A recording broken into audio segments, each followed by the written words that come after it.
Et avant la lecture du texte qui nous est proposé pour notre méditation ce matin, je vous invite à la prière d'illumination. Éternel notre Dieu, donne-nous d'être maintenant à l'écoute d'une parole qui puisse nous concerner, d'une parole qui puisse nous attirer vers une vie portée à sa plénitude. Et pour cela, fais taire en nous le brouhaha qui nous fait perdre nos repères, et donne-nous la grâce du silence intérieur. Accorde-nous de faire bon accueil à ta parole qui retentira à travers les mots de la Bible que nous allons entendre. Que par ton esprit, le passage de l'Écriture devienne pour nous parole de vie, parole de vérité. Amen. Pour ce matin, j'ai retenu dans les lectures du jour qui nous sont proposées un texte dans l'Évangile de Jean au chapitre 15, les versets 9 à 17. Chapitre 15 de l'Évangile de Jean, 9 à 17. « Comme le Père m'a aimé, moi aussi je vous ai aimé. Demeurez dans mon amour. Si vous gardez mes commandements, vous demeurerez dans mon amour, comme moi j'ai gardé les commandements de mon Père et je demeure dans son amour. Je vous ai parlé ainsi pour que ma joie soit en vous et que votre joie soit complète. Voici mon commandement, que vous vous aimiez les uns les autres comme je vous ai aimé. Personne n'a de plus grand amour que celui qui se défait de sa vie pour ses amis. Vous êtes mes amis si vous faites ce que moi je vous commande. Je ne vous appelle plus esclave parce que l'esclave ne sait pas ce que fait son maître. Je vous ai appelé amis parce que je vous ai fait connaître tout ce que j'ai entendu de mon Père. Ce n'est pas vous qui m'avez choisi, c'est moi qui vous ai choisi et institué pour que vous alliez, que vous portiez du fruit et que votre fruit demeure, afin que le Père vous donne tout ce que vous lui demanderez en mon nom. Ce que je vous commande, c'est que vous vous aimiez les uns les autres. Seigneur, ta parole est une lampe à mes pieds, une lumière sur mon sentier. Amen.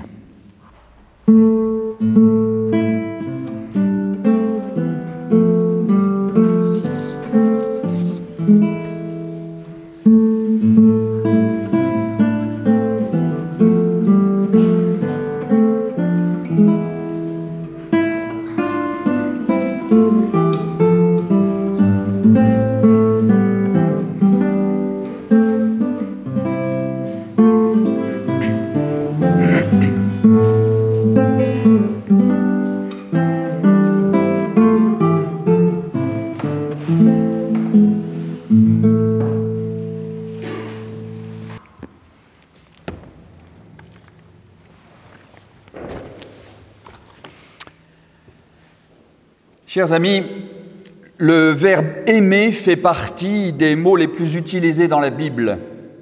On le trouve plus de 70 fois dans les évangiles, dont 40 uniquement dans l'évangile de Jean. Plus de 270 fois dans la Bible hébraïque, notre Ancien Testament.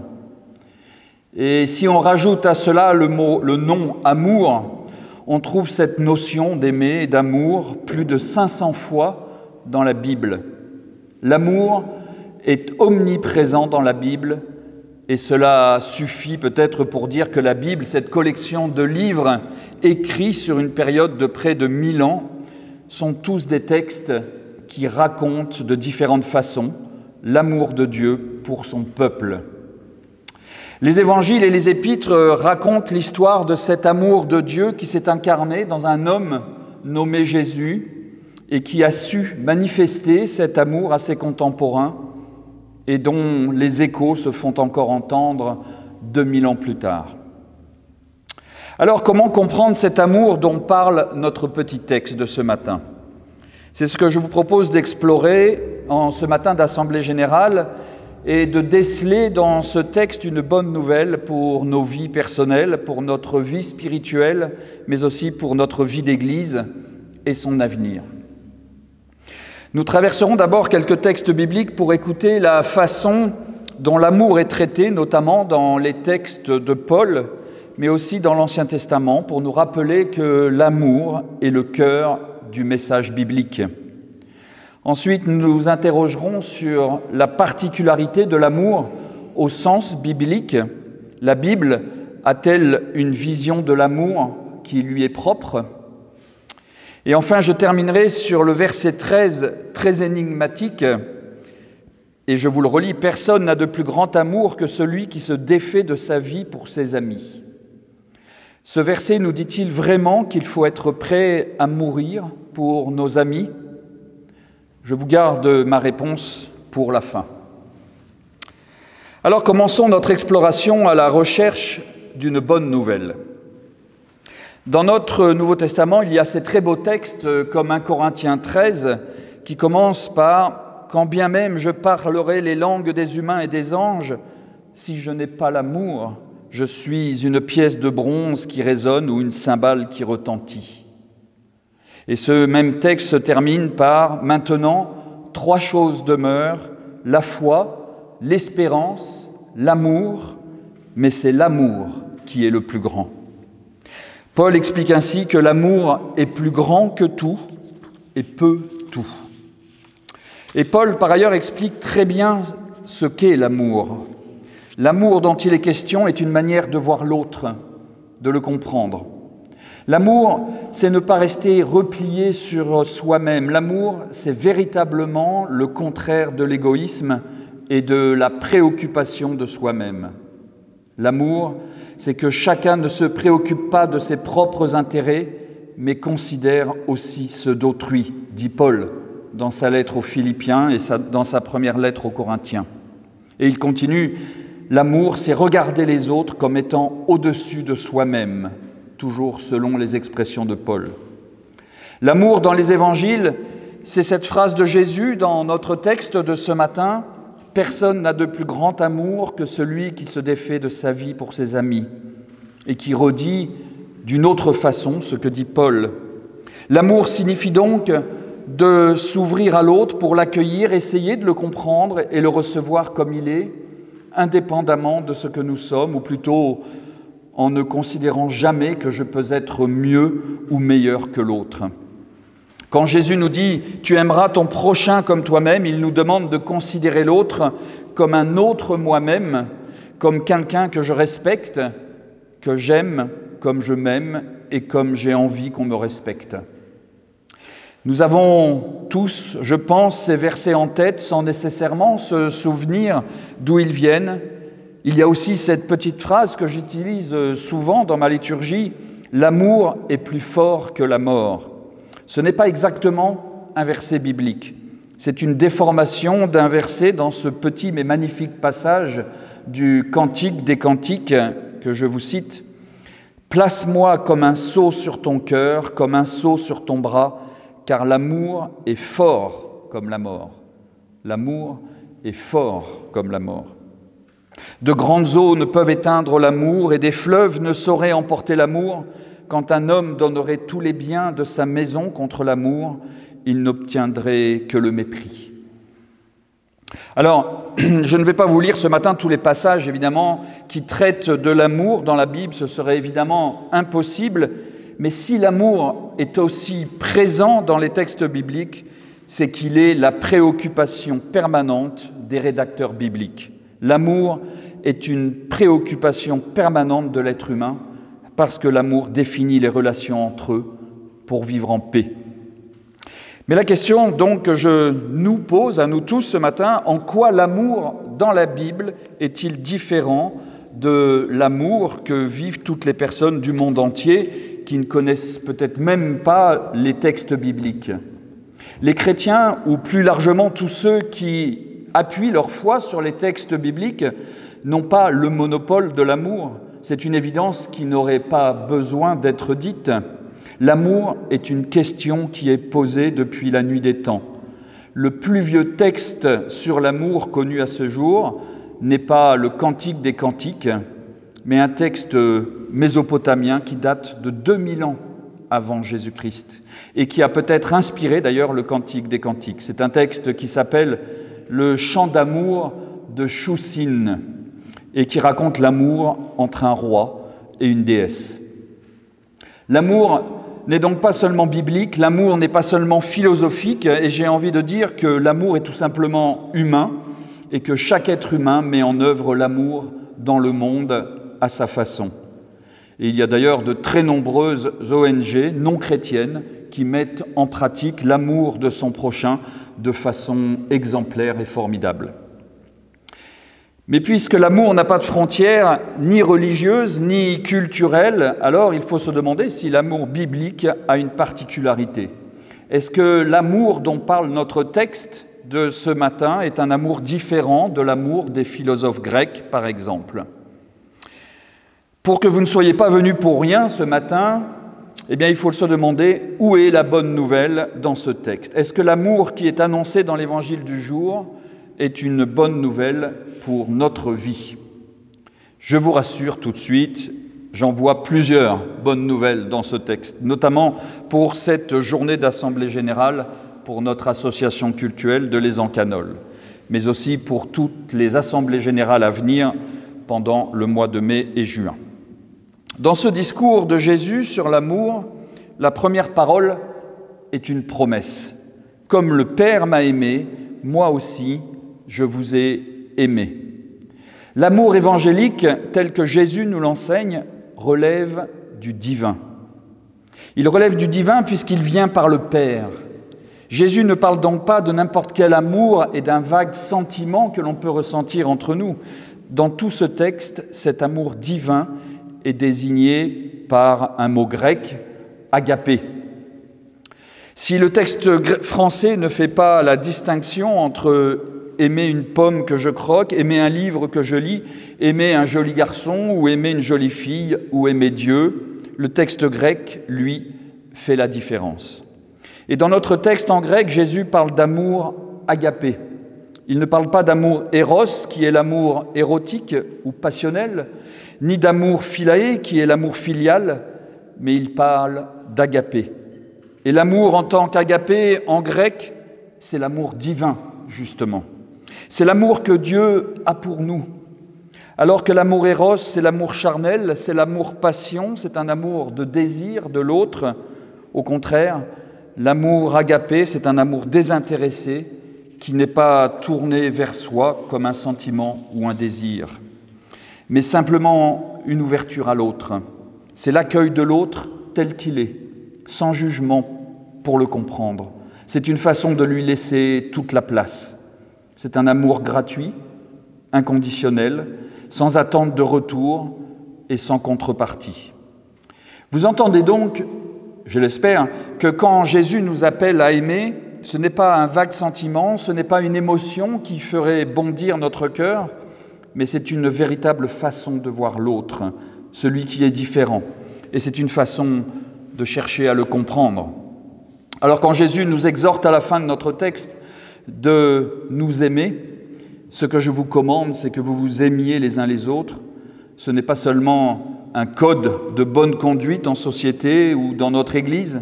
Il ne veut pas nous forcer à un sentiment impossible, il nous exhorte à écouter l'autre. Il nous demande à apprendre à nous ouvrir à l'autre, à ne pas rester repliés sur nous-mêmes, car l'amour, c'est véritablement le contraire de l'égoïsme, de la préoccupation de soi-même. L'amour dans la Bible a donc ceci de particulier, c'est aimer l'autre comme Dieu m'aime. Et aimer l'autre, c'est aussi aimer Dieu. L'amour dans la Bible, c'est apprendre à dépasser nos limites. En aimant Dieu, c'est faire de l'amour non seulement notre raison de vivre, mais c'est faire de l'amour notre horizon dans la vie. En faisant de l'amour agapé notre horizon, cela devient pour nous une nouvelle façon de vivre. Et elle est là. Elle est là, cette bonne nouvelle que l'on recherche, la promesse d'une vie nouvelle en choisissant de mettre l'amour agapé comme horizon de notre vie. L'amour n'est plus seulement un sentiment, mais l'amour devient l'accès à une vie spirituelle en plénitude.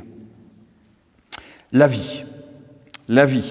Il en est justement question dans notre texte lorsque Jésus affirme qu'il n'y a pas de plus grand amour que celui qui se défait de sa vie pour ses amis.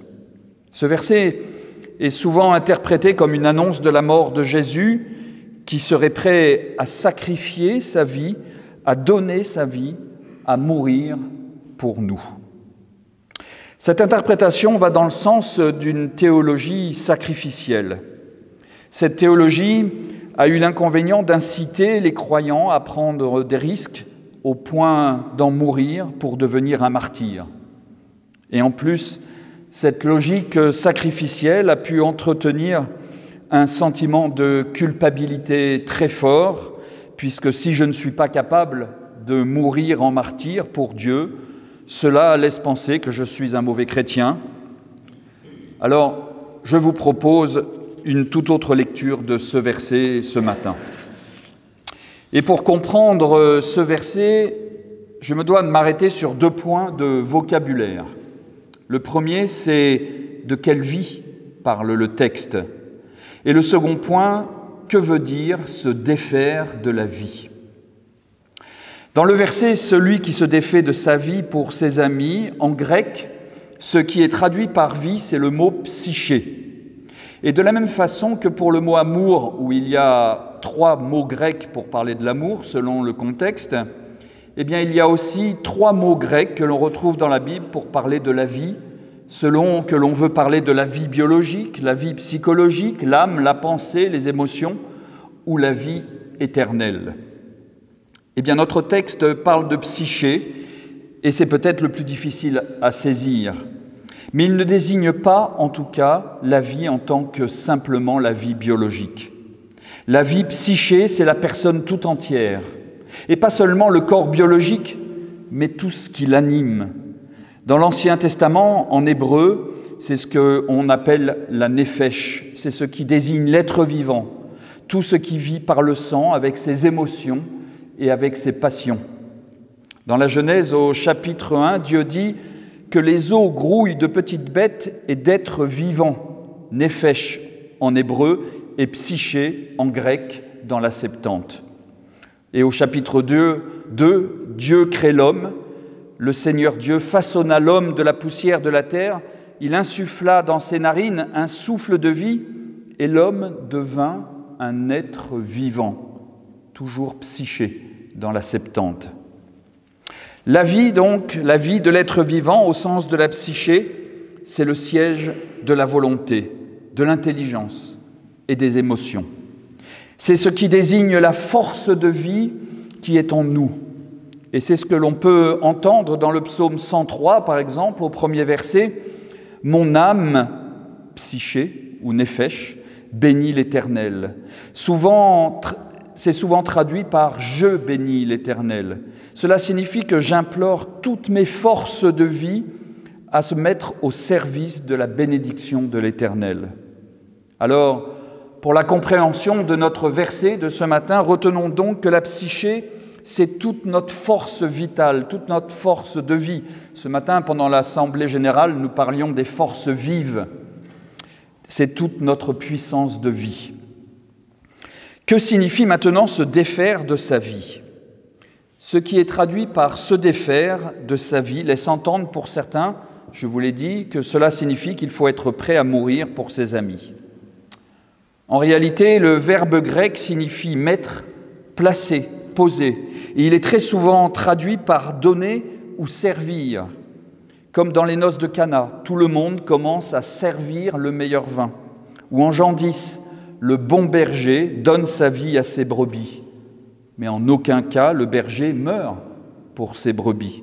Il met sa vie au service des brebis. Se défaire de sa vie pour ses amis signifie donc mettre ou placer toute notre force vive, toute notre force de vie au service de ses amis. La preuve du plus grand amour que l'on peut avoir pour ses amis n'est pas de mourir pour eux, mais de les servir, ni de les servir jusqu'à en perdre la vie. Mais la plus belle preuve d'amour est de mettre toute notre vie à leur service, et non pas garder cette puissance de vie pour nous seulement.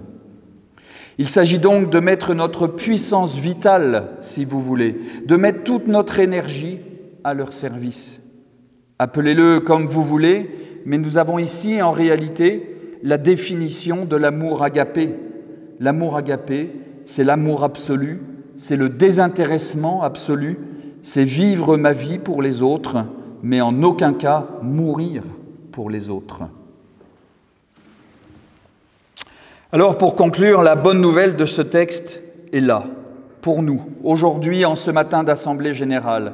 Elle est au cœur de ce petit monologue de Jésus, ce monologue commencé par un rappel de son commandement à ses disciples, que vous vous aimiez les uns les autres comme je vous ai aimés. Et Jésus a donné toute sa puissance de vie pour les aimer de façon totalement désintéressée. Je reçois cet enseignement ce matin, d'autant plus en cette période d'Assemblée générale avec les élections des nouveaux conseillers presbytéraux que nous vous présenterons tout à l'heure, comme une mission qui nous est lancée. Mettre toute notre énergie vitale, mettre toute notre puissance de vie, notre amour agapé au service du monde pour rendre le monde plus vivable.